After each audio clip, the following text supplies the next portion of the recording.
بعد كده التحديات، ودي سهله مش هتكلم فيها كتير، ولكن احنا هنقول فيها ان دايما لازم اعرف ايه التحديات اللي موقفاه. انا اهو عايزه اخس، انا وضعي دلوقتي تخين وعايزه اخس وبقالي 10 سنين. هو ايه بقى اللي موقفك بقى؟ ايه اللي موقفك بقالك 10 سنين مش عارف تاخد الخطوه دي؟ لازم افهم الخطوات دي. والله انا ايا كان بقى اجابته، ايه اللي موقفك؟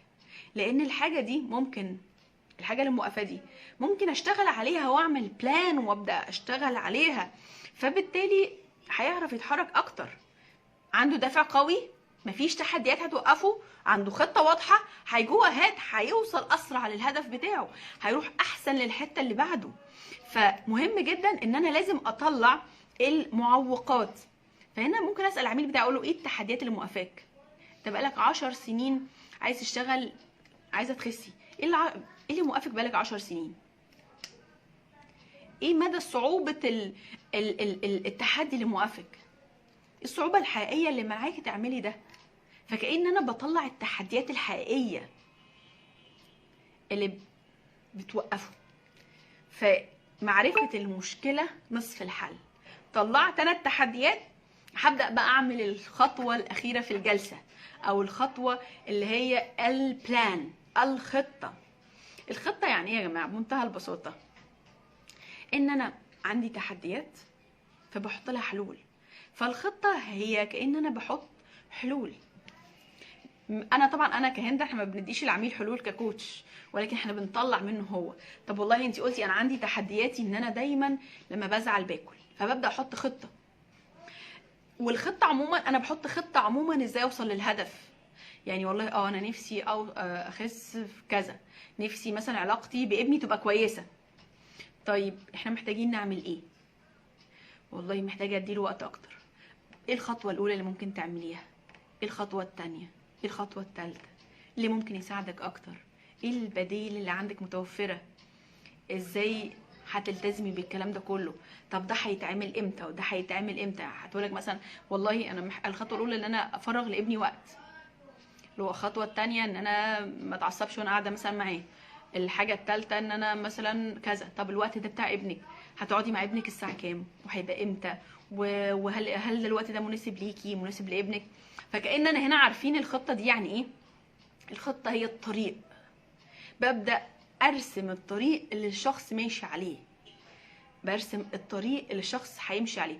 وانا برسم الطريق دي مش بألواني ولا بقلمي، بألوان وقلم العميل. يعني العميل هو اللي بيطلع، فهي بتطلع الحلول، ببدأ اخدها حتة حتة واشتغل عليها. انا والله هعمل كذا، هروح لدكتور مثلا، هروح لدكتور وهنزل العب رياضه، وهبدا اقلل اكلي بعد الساعه 10 بالليل مثلا، مش هاكل، وهعتمد على وجبه الفطار بس، والعشاء هيبقى مثلا كذا.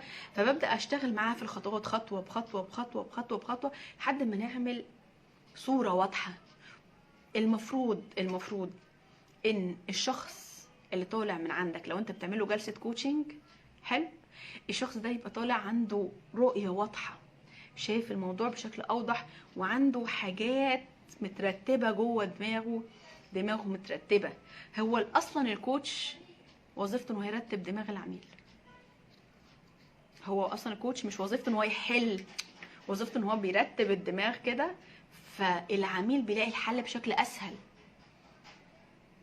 طيب يبقى كده الخمس مكونات الاساسيه لجلسه الكوتشنج. لو انا هعمل جلسه كوتشنج لنفسي فلازم ابقى عارف انا وضعي دلوقتي عامل ازاي، وايه الحته اللي عايزه اروحها بالظبط.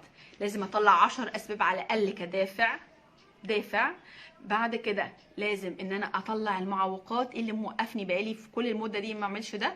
وكمان لازم احط خطه واضحه ومحدده.